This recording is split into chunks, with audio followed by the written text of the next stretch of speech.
Hi everyone. आज हम बात करेंगे मेडिसिन के नर्वस सिस्टम की। Basically I am just giving you a brief idea about the whole nervous system. तो नर्वस सिस्टम जब भी आपको स्टडी करनी है तो इनमें कौन कौन से डिजीज़ है, कैसे क्या पढ़ना है और क्या क्लासिफिकेशन है, दैट्स ऑल। तो सबसे पहले जब भी नर्वस सिस्टम स्टार्ट करना है सबसे पहले एनाटमी पता होनी चाहिए। एनाटमी में नर्वस सिस्टम हमारा दो पार्ट में डिवाइड होता है, that is the central nervous system and peripheral nervous system, right.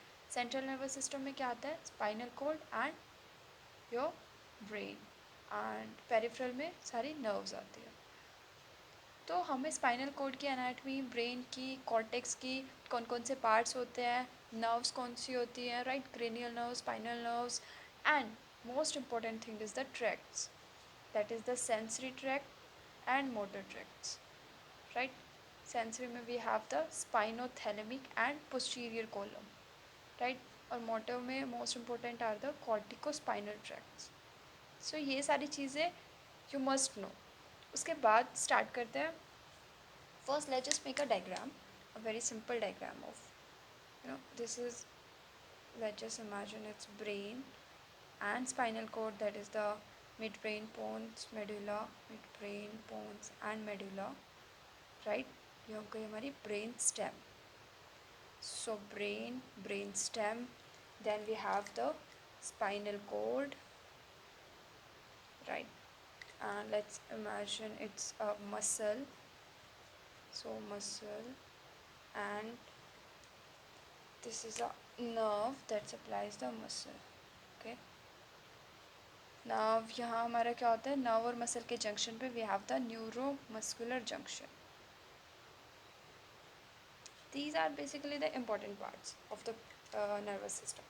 Now इनमें कहीं पे भी abnormalities हो सकती है और उसकी वजह से कोई भी डिजीज़ हो सकती है, राइट। तो सबसे पहले देखते हैं ब्रेन की।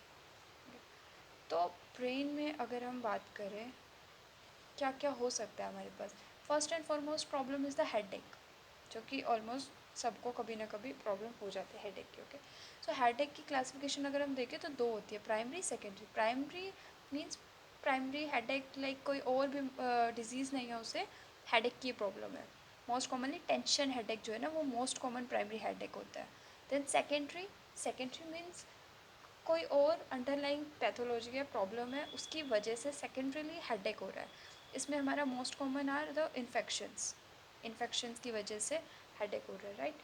और प्राइमरी में हम माइग्रेन भी स्टडी करेंगे, migraine is also important topic. Now this is the first headache.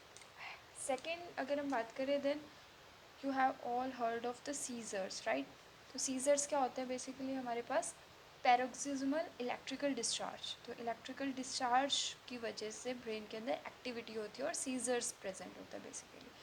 तो हमारे पास ये एक पर्टिकुलर पार्ट से हो सकता है ब्रेन के, those we call focal seizures, and generalized हो सकता है।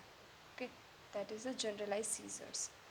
एंड वन मोर टर्म जो सीजर से ही रिलेटेड है, that is the epilepsy.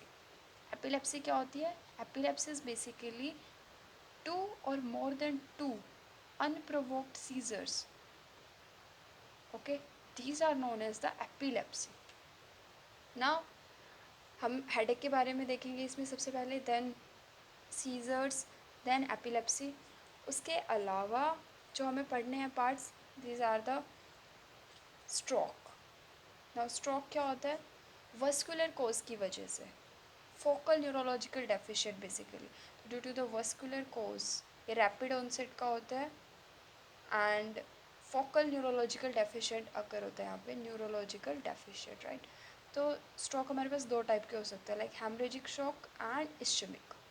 So haemorrhagic are the most common type, इसमें फर्दर एम्बोलाई की वजह से, थ्रोम्बाई की वजह से, तो ये सारे कोजेस हो सकते हैं।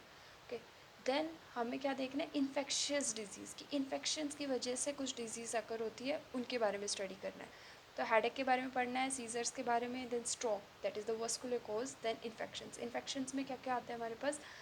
देखो, most common is the tubercular meningitis and meningitis, you know, meninges the wall of the brain, right? So tubercular meningitis, then viral की वजह से viral encephalitis. Other than that क्या पढ़ना है? न्यूरोसिस्टिक सर्कोसिस, जो कि होता है टीनिया सोलियम की वजह से। उसके अलावा you have the CNS toxoplasmosis. ये जो टॉक्सोप्लाज्मोसिस है ये अपॉर्चुनिस्टिक इन्फेक्शन की तरह होता है, लाइक HIV पॉजिटिव पेशेंट्स के अंदर opportunistic as a infection this can be present, right. Then उसके अलावा क्रिप्टोकोकोसिस है, प्राइन डिजीज़ है, दीज और are the basically the infectious disease. Then we have the inflammatory disease. Okay, फिर उसके बाद पढ़नी है इन्फ्लेमेटरी डिजीज़। इन्फ्लेमेटरी डिजीज़ में most common is the multiple sclerosis. So multiple sclerosis में क्या होता है basically, it's a demyelinating disease. जो नर्व के अराउंड में माइलिन शीथ होती है, माइलिन शीथ की वजह से क्या होता है, कंडक्शन फास्ट होता है, बट यहाँ ये माइलिन शीथ डिस्ट्रॉय हो जाती है। सो डीमाइलिनेटिंग पोलीन्यूरोपैथी है बेसिकली। सो उसकी वजह से सारी प्रॉब्लम्स होती है मल्टीपल स्क्लेरोसिस में। ओके, उसके अलावा भी आप the transverse myelitis. Transverse myelitis क्या है, myelitis myelin, this is basically the inflammation of the spinal cord and major part of the brain. Okay, that is the transverse myelitis. Now inflammation and infection के अलावा then we have the neurodegenerative disorders. Okay, उसके अलावा we have to study the neurodegenerative disorders. Neurodegenerative disorders में कौन कौन सी आती है, यहाँ बेसिकली एट्रोफी और डीजनरेशन होती है मोस्ट कॉमनली। एज रिलेटेड भी हो सकती है, उसके अलावा कुछ म्यूटेशंस और लाइक जेनेटिक डिसऑर्डर्स होती है। सो इसमें we need to study the Parkinson's disease. Okay, then Alzheimer, Parkinson's करना है, एल्जाइमर करना है। ज़्यादा वर्निकेज एनसेफेलोपैथी, वर्निकेज एनसेफेलोपैथी जो है वो विटामिन B1 की डेफिशिएंसी की वजह से होता है basically. Alcoholic patients, alcoholic persons में मोस्ट कॉमनली होता है ये विटामिन B1 की डेफिशिएंसी की वजह से। ओके, उसकी वजह से हमारा न्यूरोटॉक्सिसिटी हो जाती है, ग्लूकोज एक्यूमुलेट होता है, तो वो हम सब देखेंगे। Other than that we have the motor neuron disease, we have the motor neuron disease. Okay, जिसमें हम पढ़ेंगे अपर मोटर न्यूरॉन क्या होता है, लीजन्स क्या होते हैं, लोअर मोटर न्यूरॉन लीजन्स क्या होता है। सो ये हमने बात कर ली ब्रेन की मेन पार्ट्स। ओके, उसके अलावा अब हमने देखा था, अगर हम डायग्राम ड्रॉ कर रहे हैं, brain stem, spinal cord, nerve and the muscles, right, और न्यूरोमस्कुलर जंक्शन, तो ये प्रॉब्लम देख ली। उसके अलावा ब्रेन स्टेम के अंदर कुछ सिंड्रोम्स होते हैं हमारे पास। ओके, तो सबसे पहले like Weber syndrome, Marie Foix syndrome, तो वो हमें कब पता होंगे, तब हमें ब्रेन स्टेम की एनाटमी पता होगी एंड हमें पता होगा कि mid brain, bones and medulla में कौन कौन से ट्रैक्ट्स होते हैं और उनकी लोकेशन कहाँ कहाँ होती है। तो ये सारे सिंड्रोम पढ़ने से पहले हमें इन सब की एनाटमी अच्छे से पता होनी चाहिए। उसके बाद देखते हैं स्पाइनल कॉर्ड। तो स्पाइनल कॉर्ड में हमारे पास क्या क्या प्रॉब्लम हो सकती है बेसिकली। स्पाइनल कॉर्ड में हमें पढ़ना है basically like we need to study the tracts. Okay, then myelopathy is the lesion of spinal cord. Then we have the syndrome, that is the brown Sequard syndrome. इसमें क्या होता है हमारे पास, जो हमारी स्पाइनल कॉर्ड है, अगर हम डायग्राम ड्रॉ करें, so hemi section of spinal cord की वजह से होता है। This is basically the hemi section of the half जो स्पाइनल कॉर्ड है उसमें लीजन होता है, तो उसकी वजह से क्या क्या क्लिनिकल फीचर्स आते हैं, क्लिनिकल सिम्टम्स आते हैं, that is basically the Brown Sequard syndrome. Okay, so ये तब पता होगा तब हमें सारे ट्रैक्ट्स पता होंगे, तो this will study this after knowing the tracts. उसके अलावा वी हैव द सिरिंगोमाइलिया। इसमें क्या होता है बेसिकली, जो हमारी स्पाइनल कॉर्ड है यहाँ हमारे पास एक कैविटी डेवलप होनी स्टार्ट हो जाती है इनसाइड में। ओके, उसके बहुत सारे कॉजेज होते हैं, so that is the syringomyelia. Then we have the cauda equina syndrome and conus medullaris syndrome. So we need to know these two also. So ये हमें स्पाइनल कॉर्ड में पढ़ना है बेसिकली। स्पाइनल कॉर्ड के अलावा ये हमने स्पाइनल कॉर्ड का देख लिया।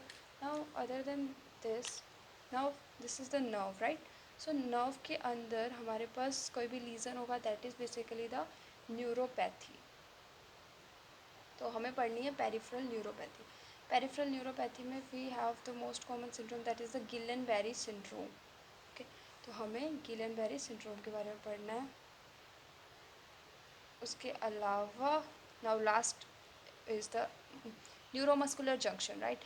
सो जो नर्व इसको सप्लाई करती है, नर्व और मसल के बीच का जो जंक्शन है, that is the neuromuscular junction. तो न्यूरोमस्कुलर जंक्शन में most common disorder is what, myasthenia gravis, right. Myasthenia gravis में क्या होता है हमारे पास, जो एसिटाइल कोलिन रिसेप्टर है उनके खिलाफ एंटीबॉडीज़ बन जाती है। ओके, तो लाइक अगर हम जंक्शन ड्रॉ करें, ओके, तो यहाँ हमारे पास एसिटाइल कोलिन रिसेप्टर्स होते हैं, तो ये एसिटाइल कोलिन रिसेप्टर है, इनके खिलाफ बन जाएगी एंटीबॉडी। तो यहाँ एसिटाइल कोलिन होगा लेकिन वो वर्क नहीं कर पाएगा, तो उसकी वजह से सारे सिम्टम्स आएंगे। ओके, देन इसके अलावा हमारे पास एक और सिंड्रोम होता है, that is the Lambert Eaton myasthenia syndrome.